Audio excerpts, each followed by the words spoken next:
Next question from the same year 2016. ಇಲ್ಲಿ ಏನು ಕೇಳಿದ್ದಾರೆ ಅಂದರೆ what is the potential drop across A and B ಅಂತ ಕೇಳಿದ್ದಾರೆ. This is the circuit given in the question. ನೋಡಿ, potential drop across A and B calculate ಮಾಡೋಕ್ಕೆ ಇಲ್ಲಿ ಎಷ್ಟು ಪೊಟೆನ್ಷಿಯಲ್ ಡ್ರಾಪ್ ಆಗಿದೆ ಅನ್ನೋದು ತುಂಬ ಇಂಪಾರ್ಟೆಂಟ್. ಇಲ್ಲಿ ಆಲ್ರೆಡಿ ಕೊಟ್ಟಿದ್ದಾರಲ್ವಾ, ಈ cell, this cell having a potential of or E M F of 4 volt. ಇಲ್ಲಿ ಎಷ್ಟು ಬಂದಿದೆ ಅಂತ ಕ್ಯಾಲ್ಕುಲೇಟ್ ಮಾಡಿಕೊಂಡ್ರೆ we can add up, we can get the potential drop across A and B. ನೋಡಿ, ನಾನು ಡೈರೆಕ್ಷನ್ನ ಅಸೈನ್ ಮಾಡ್ತೀನಿ. First this is the current I flowing in this manner, this is also I, ಹೀಗೆ ಹೋಗ್ತಾ ಇದೆ. ಸೀರೀಸ್ ಆಗಿರೋದ್ರಿಂದ current same, this is also I, this is also I. ಈಗ K V L ರೂಲ್ನ ಅಪ್ಲೈ ಮಾಡಿಬಿಟ್ಟು ಐ ಕರೆಂಟ್ನ calculate ಮಾಡೋಣ. K V L rule ಏನು ಹೇಳುತ್ತೆ? That is the sum of E M F across the circuit, closed circuit, plus I into R product is equal to 0. This is the K V L rule. ಈಗ ನಾವು K V L rule apply ಮಾಡಬೇಕಾದ್ರೆ ನಮ್ಮ ಡೈರೆಕ್ಷನನ್ನು assign ಮಾಡಬೇಕು. ನಾನು direction ಈ ರೀತಿ ತಗೊಳ್ತೀನಿ, ಈ ರೀತಿ ಹೋಗ್ತಾ ಇದ್ದೀನಿ. This is the direction I am taking. ನೋಡಿ, ಈ ರೀತಿ, this is the direction I am taking. ನಾನು ಈ ರೀತಿ ಟ್ರಾವೆಲ್ ಮಾಡ್ತಾ ಇದ್ದೀನಿ. ಓಕೆ, ಈಗ ನಾನು ತಗೊಂಡಿರ್ತಕ್ಕಂತಹ ಡೈರೆಕ್ಷನ್ನು, ಕರೆಂಟಿನ ಡೈರೆಕ್ಷನ್ನು ಸೇಮ್ ಡೈರೆಕ್ಷನಲ್ಲಿದ್ದರೆ, ಒಂದೇ ಡೈರೆಕ್ಷನಲ್ಲಿದ್ದರೆ ಐ ಮತ್ತು ಆರ್ ಪ್ರಾಡಕ್ಟ್ನ ನಾವು ನೆಗೆಟಿವ್ ತೊಗೋಬೇಕು.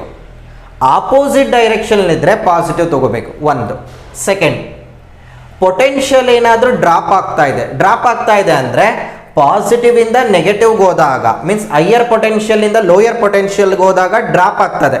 ಸೊ ಪಾಸಿಟಿವ್ ಇಂದ ನೆಗೆಟಿವ್ಗೆ ಹೋದರೆ ಪೊಟೆನ್ಷಿಯಲ್ನ ನಾವೇನು ಮಾಡಬೇಕು? ನೆಗೆಟಿವ್ ತೊಗೋಬೇಕು. ನೆಗೆಟಿವ್ ಲೋಯರ್ ಇಂದ ಹೈಯರ್ಗೆ ಹೋದರೆ ಪೊಟೆನ್ಷಿಯಲ್ ಗೈನ್ ಆಗ್ತಾ ಇದೆ. ಪೊಟೆನ್ಷಿಯಲ್ ಗೈನ್ ಆದಾಗ ನೀವೇನು ಮಾಡಬೇಕು? ಪಾಸಿಟಿವ್ ತೊಗೋಬೇಕು. ನಾನು ಇಲ್ಲಿಂದ ಸ್ಟಾರ್ಟ್ ಮಾಡ್ತೀನಿ. ಸೊ ಇಯರ್ ನೆಗೆಟಿವ್ ಇಂದ ಪಾಸಿಟಿವ್ಗೆ, ಸೊ ಪೊಟೆನ್ಷಿಯಲ್ ಗೈನ್ +6. ಈಗ ಬರ್ತಾ ಇದ್ದೀನಿ ವಾಪಸ್ಸು. ನೋಡಿ, ಕರೆಂಟಿನ ಡೈರೆಕ್ಷನ್ನು, ನಾನು ತಗೊಂಡಿರೋ ಡೈರೆಕ್ಷನು ಒಂದೇ ಡೈರೆಕ್ಷನ್ ಇದೆ. ಕರೆಂಟ್ ಈಗ ಹೋಗ್ತಾ ಇದೆ, ನಾನು ಕೂಡ ಹೀಗೆ ಹೋಗ್ತಾ ಇದ್ದೀನಿ. ಆಗ ಐ ಇಂಟು ಆರ್ ಪ್ರಾಡಕ್ಟ್ ಏನು ಮಾಡಬೇಕು? ನೆಗೆಟಿವ್ ತೊಗೋಬೇಕು. -8 ಇಂಟು ಐ. ಇಲ್ಲಿ ನೋಡಿ, ಪಾಸಿಟಿವ್ ಇಂದ ನೆಗೆಟಿವ್ಗೆ ಪೊಟೆನ್ಷಿಯಲ್ ಡ್ರಾಪ್ ಆಗ್ತಾ ಇದೆ. ಪೊಟೆನ್ಷಿಯಲ್ ಡ್ರಾಪ್ ಆದಾಗ ನಾವೇನು ಮಾಡಬೇಕು? ನೆಗೆಟಿವ್ ತೊಗೋಬೇಕು. ಸೊ -4. ನೆಕ್ಸ್ಟ್, ಇಲ್ಲಿ ನೋಡಿ, ಕರೆಂಟಿನ ಡೈರೆಕ್ಷನ್ನು ನಾನು ತಗೊಂಡಿರೋ ಡೈರೆಕ್ಷನ್ ಸೇಮ್ ಇದೆ, ಹಾಗಾಗಿ ನೆಗೆಟಿವ್ ತೊಗೋಬೇಕು. I into R product -2 into I, that is equal to 0. Therefore ನೋಡಿ, 8i - 2i is 10i. 10i is equal to 6 - 4 is 2. I is equal to ಏನಾಯಿತು? 2/10. 2 1s are 2 5s are, that is equal to 0.2 ampere. ಈಗ current across 8 ohm resistor ನಮಗೆ ಸಿಕ್ಕಿದೆ. ಇಲ್ಲಿ ಎಷ್ಟು voltage drop ಆಗುತ್ತೆ? Voltage is equal to current into resistance. 0.2 into 8, that is equal to 1.6 volt. Therefore, V across AB, voltage across or potential difference across AB is nothing but already ಇಲ್ಲಿ ಎಷ್ಟಿದೆ? 4 volt ಇದೆ. ಇಲ್ಲಿ ಎಷ್ಟು ಸಿಕ್ಕಾಯಿತು? 1.6. 4 plus 1.6, that is equal to 5.6 volt. This is the answer for the given question. ನೋಡಿ, ಈ ಕೇಸಲ್ಲಿ ನಾವು ಐನ ಅನದರ್ ಮೆಥಡಲ್ಲಿ ಕ್ಯಾಲ್ಕುಲೇಟ್ ಮಾಡ್ಬೋದು. ಇಲ್ಲೇನಾಗಿದೆ? ಒಂದು ಸೆಲ್ ಇನ್ನೊಂದು ಸೆಲ್ ಸೀರೀಸಲ್ಲಿ ಕನೆಕ್ಟ್ ಇದೆ. When the cells are connected in series, E effective is becomes E1 plus E2 ಆಗಿರುತ್ತಲ್ವಾ? ಯಾವಾಗ ಅದು ಅಂದರೆ ಈ ರೀತಿ ಕನೆಕ್ಷನ್ ಇರಬೇಕು. Means positive, this is the negative, and positive, this is the negative. Negative terminal is connected to positive, then negative terminal is connected to positive. ಈ ಥರ connection ಇದ್ದಾಗ this is series connection, but ಈ effective ಇಲ್ಲಿ E1 plus E2 plus E3 ಆಗುತ್ತೆ. But whenever the wrongly connected ಅಂದರೆ negative terminal is connected to negative terminal of the battery. ಇಲ್ಲೂ ಕೂಡ ಅದೇ ಥರ ಅಲ್ವಾ? Negative is connected to negative terminal of the battery. ಈ ಥರ ಕನೆಕ್ಷನ್ ಇದ್ದಾಗ ಸೇಮ್ ಫಾರ್ಮುಲಾ ನಾವೇನು ಮಾಡಬೇಕಂದ್ರೆ E1 ಮೈನಸ್ E2 ಮಾಡಬೇಕಾಗುತ್ತೆ. ಇಲ್ಲಿ E1 ಮೈನಸ್ E2 ಮಾಡಬೇಕು, because negative is connected to negative, ಇಲ್ಲಿ negative is connected to positive, ಹಾಗಾಗಿ ಇದು. So I is nothing but V divided by R ಅಲ್ವಾ? V ಎಷ್ಟಾಗುತ್ತೆ ನೋಡಿ, ಈಗ minus ಮಾಡಬೇಕಲ್ವಾ? 6 minus 4, 6 minus 4. R nothing but R total resistance ಸೀರೀಸಲ್ಲಿ connect ಇದೆಯಲ್ವಾ? 2 ohm plus 8 ohm, that is the 10 ohm. So 2 divided by 10, I is equal to 0.2 ampere. Same answer ನಿಮಗೆ ಸಿಗುತ್ತೆ. Next as usual ವೋಲ್ಟೇಜ್ನ calculate ಮಾಡಿದರೆ ಮುಗ್ದೋಗುತ್ತೆ. So answer for the question is 5.6 volt. Next question from 2016. ಈ ಕ್ವಶನಲ್ಲಿ ಏನು ಕೇಳಿದ್ದಾರೆ ಅಂದರೆ what is the potential at A point O ಅಂತ ಹೇಳಿದ್ದಾರೆ.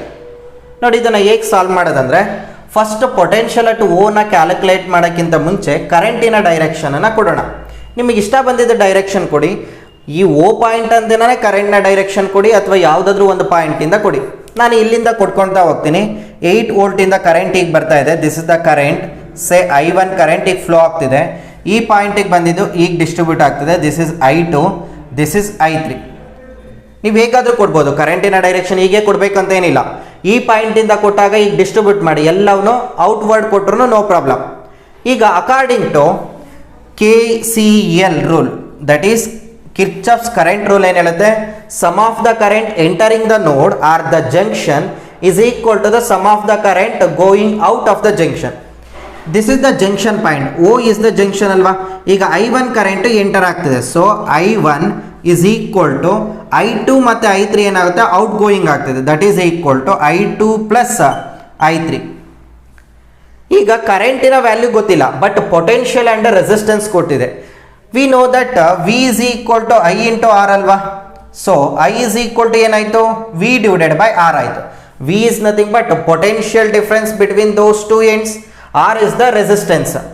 ಈಗ I1 ಅಂದರೆ ದಿಸ್ ಇಸ್ ದ ಕರೆಂಟ್ ಅಲ್ವಾ. ಅಲ್ಲಿ ಎಷ್ಟು ಪೊಟೆನ್ಷಿಯಲ್ ಡ್ರಾಪ್ ಇದೆ, 8 ವೋಲ್ಟ್ ಇದೆ. ನೋಡಿ ಇಲ್ಲೆಷ್ಟು ಪೊಟೆನ್ಷಿಯಲ್ ಇದೆ ಅಂತ ಗೊತ್ತಿಲ್ಲ. ಕರೆಂಟ್ ಯಾವಾಗಲೂ ಕೂಡ ಒಂದನ್ನು ನೆನ್ಪಿಟ್ಕೋಬೇಕು, current will always flow from higher potential to lower potential. ಕರೆಂಟಿನ ಡೈರೆಕ್ಷನ್ ನಾವು ಈಗ ಕೊಟ್ಟಿದ್ದೀವಿ ಅಂದರೆ ಕರೆಂಟ್ ಏನಾಗುತ್ತೆ, ಹೈಯರ್ ಪೊಟೆನ್ಷಿಯಲಿಂದ ಫ್ಲೋ ಆಗೋದು. ಸೊ ಇದು ಹೈಯರ್ ಪೊಟೆನ್ಷಿಯಲ್ ಆಯಿತು, ಇದೇನಾಯಿತು ಲೋಯರ್ ಪೊಟೆನ್ಷಿಯಲ್ ಆಯಿತು.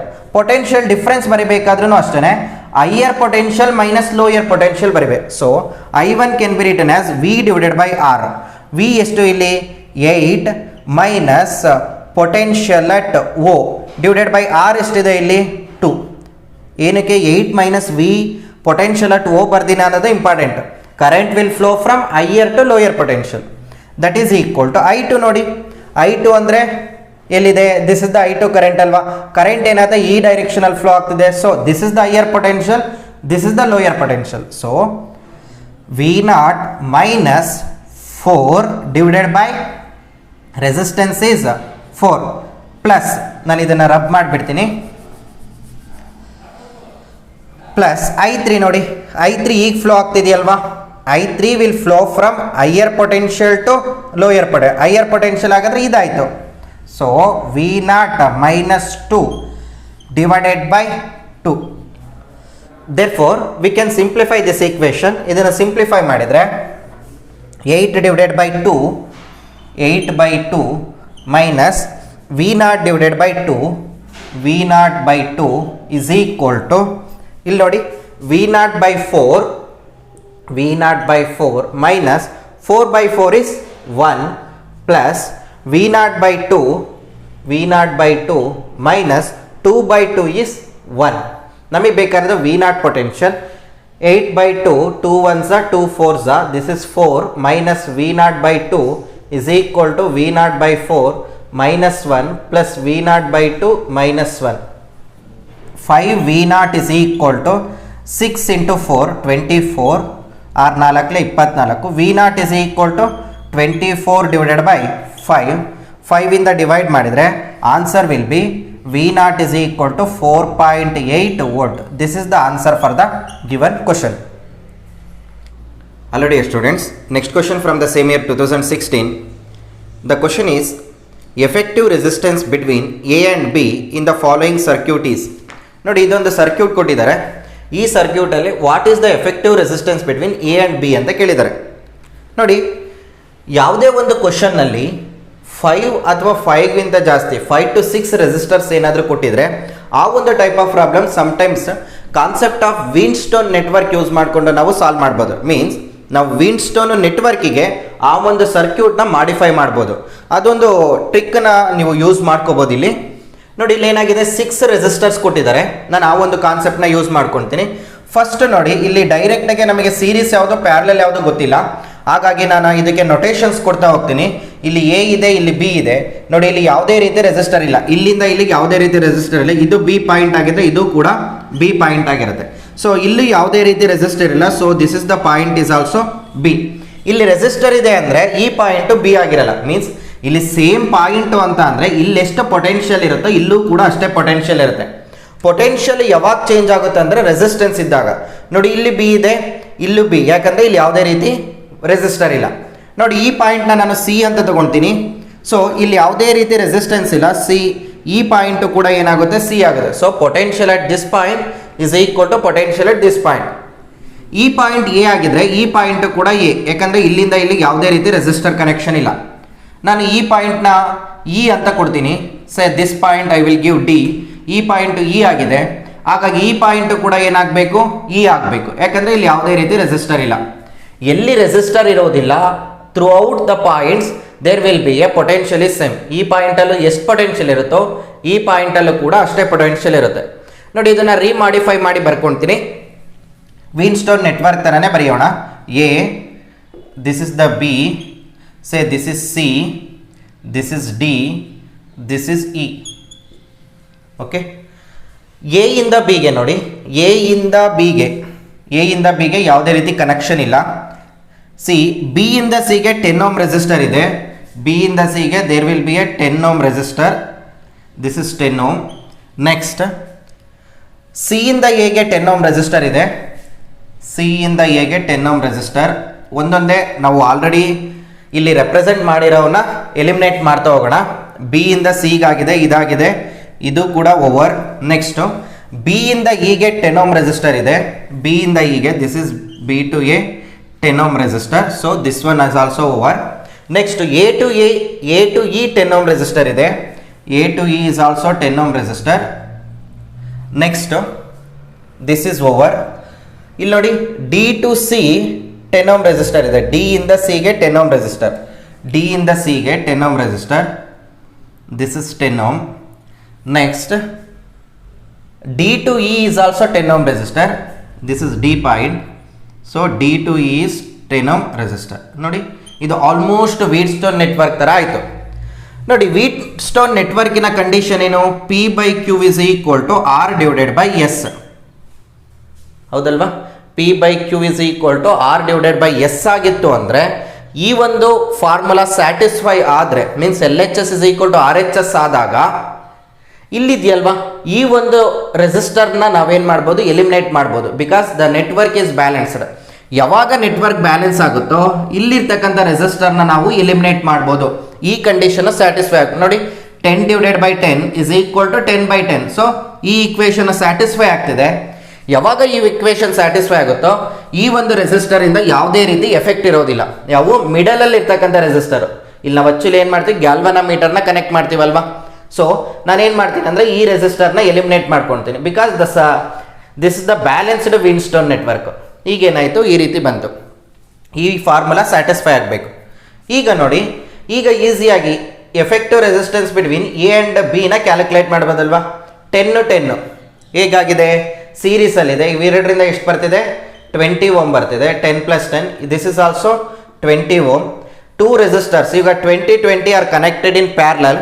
ಹಾಗಾಗಿ ಆನ್ಸರ್ ಏನಾಗುತ್ತೆ, 20 ಡಿವೈಡೆಡ್ ಬೈ 2 ಆಗಿರುತ್ತೆ. That is R divided by N ಅಲ್ವಾ. N resistors are connected in parallel.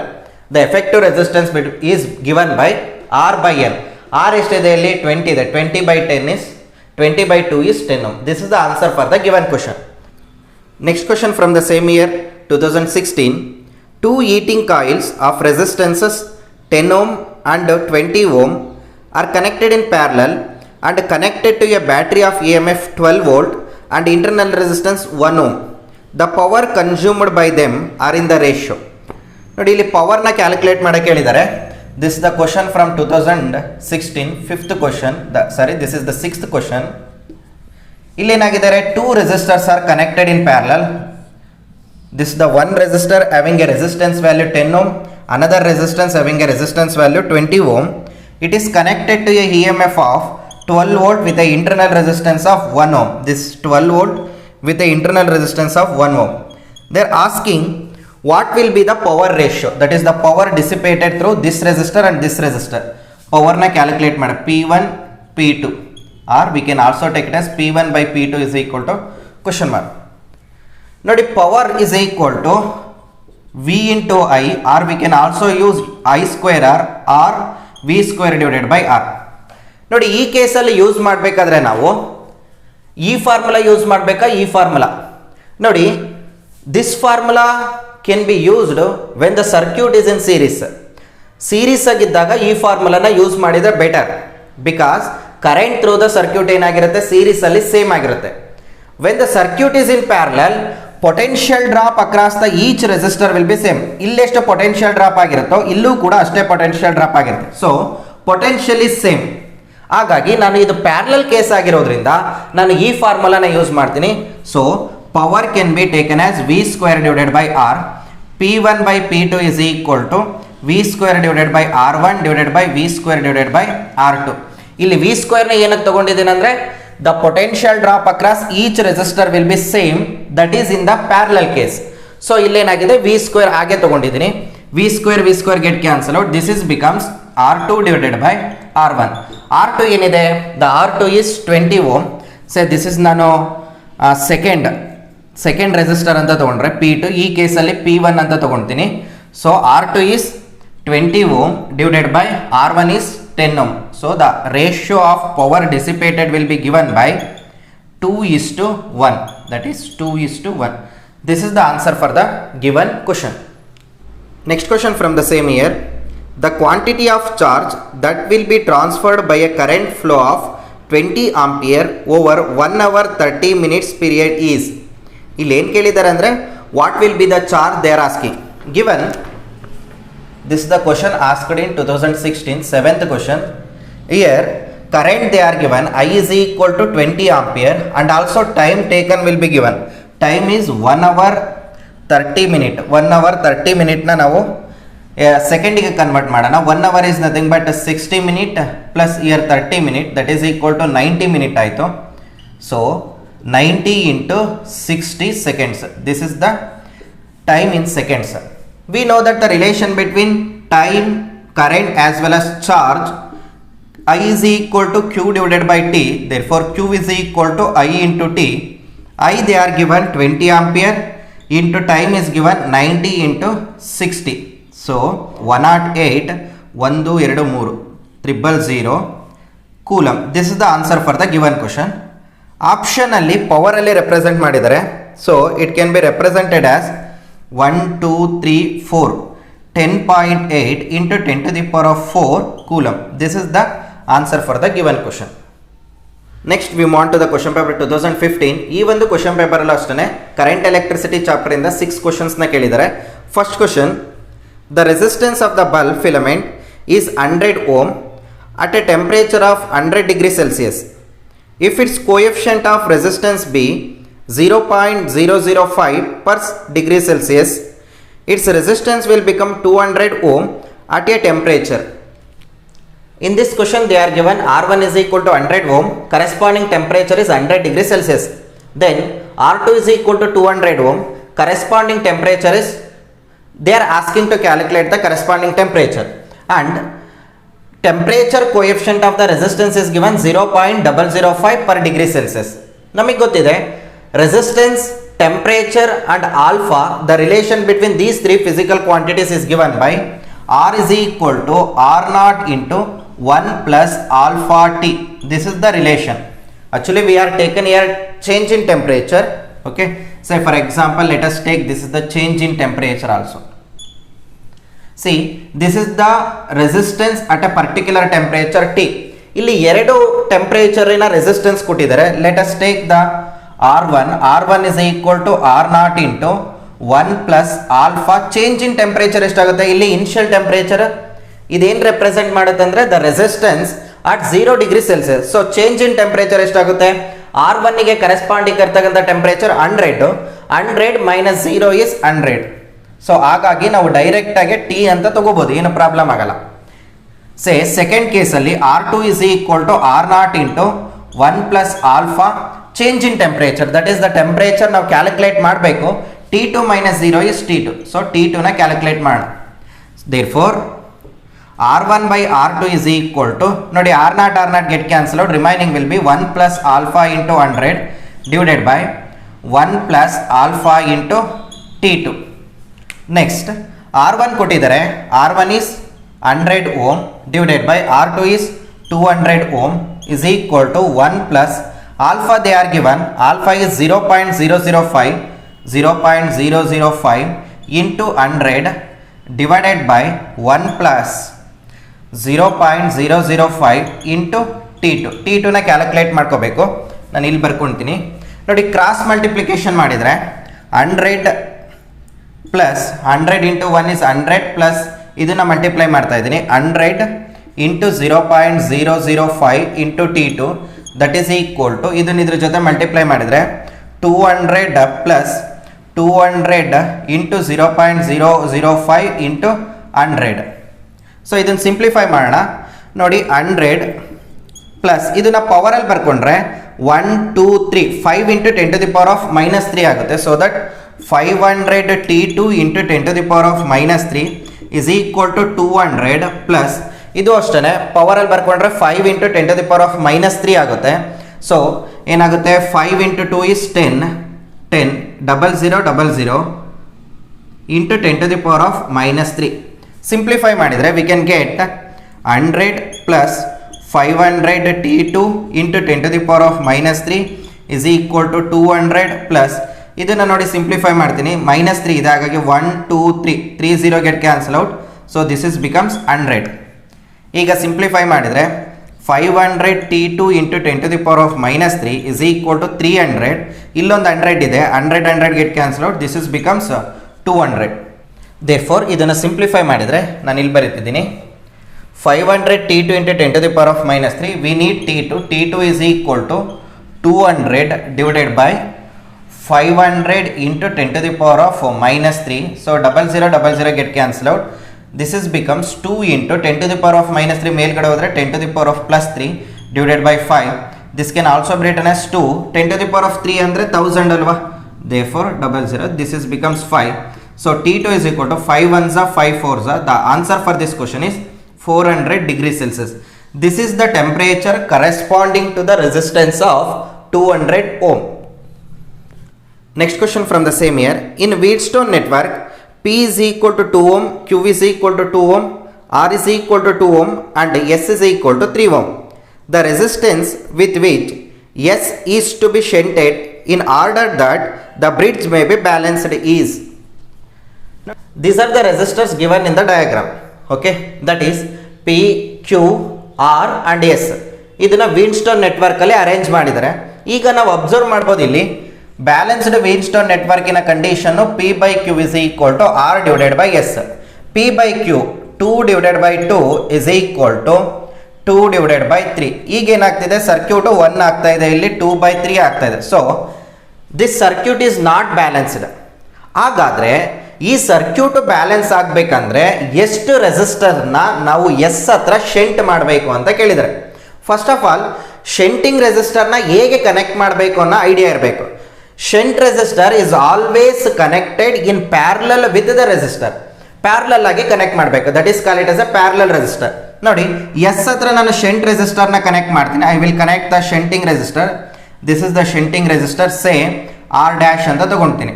Okay, this is the R dash is the shunting resistor which is connected with S in parallel so that circuit should be balanced. ಹಾಗಾದರೆ R dash ನ value ಏನಂತ calculate ಮಾಡೋಣ. So balancing condition ಏನು, P by Q is equal to R divided by S ಅಲ್ವಾ. But ಇಲ್ಲೇನಾಯಿತು, new resistance ಬಂತಲ್ವಾ, ಇದನ್ನು ನಾನು ಬೇಕಾದರೆ S1 ಅಂತ ತಗೊಳ್ತೀನಿ. S1 is equal to equivalent resistance of this combination. ಈ ಕಾಂಬಿನೇಷನ್ ಈಕ್ವಿವ್ಯಾಲೆಂಟ್ ರೆಸಿಸ್ಟೆನ್ಸ್, ಈ ಕಾಂಬಿನೇಷನ್ ಪ್ಯಾರಲಲ್ ಇದೆ. So S1 is nothing but S into R dash divided by S plus R dash. So S value ಎಷ್ಟಿದೆ, 3 ಇದೆ, 3 R dash divided by 3 plus R dash. ಇಲ್ಲಿ substitute ಮಾಡ್ಕೊತೀನಿ. P is 2, Q is also 2, R is 2 divided by S1 is nothing but 3 R dash divided by 3 plus R dash. Substitute ಮಾಡಿದರೆ ನಾವು 2 get cancelled, this is becomes 1, that is equal to 3 plus R dash ಮೇಲ್ಗಡೆ ಹೋಗುತ್ತೆ, 2 into 3 plus R dash divided by 3 R dash. So cross multiply ಮಾಡಿದರೆ 3 R dash is equal to 6 plus 2 R dash. That implies ಇಲ್ಲಿ 3 R dash ಇದೆ, ಇದು ಈ ಕಡೆ ಬಂದರೆ ಏನಾಗುತ್ತೆ ಆರ್ ಡ್ಯಾಶ್ ಆಗುತ್ತೆ. So R dash is equal to 6 ohm. ನೋಡಿ ಇಷ್ಟು ರೆಸಿಸ್ಟರ್ನ ನಾವೇನಾದರೂ ಇಲ್ಲಿ ಪ್ಯಾರಲಲ್ ಆಗಿ ಕನೆಕ್ಟ್ ಮಾಡಿದರೆ ಸರ್ಕ್ಯೂಟ್ ಏನಾಗುತ್ತೆ ಬ್ಯಾಲೆನ್ಸ್ ಆಗುತ್ತೆ. That is P by Q is equal to R by S ನ ವ್ಯಾಲ್ಯೂ ನಮಗೆ ಸಿಗ್ತದೆ. ಮೀನ್ಸ್ ಎರಡೂ ಕೂಡ ಈಕ್ವಲ್ ಆಗುತ್ತೆ. This is the answer for the given question.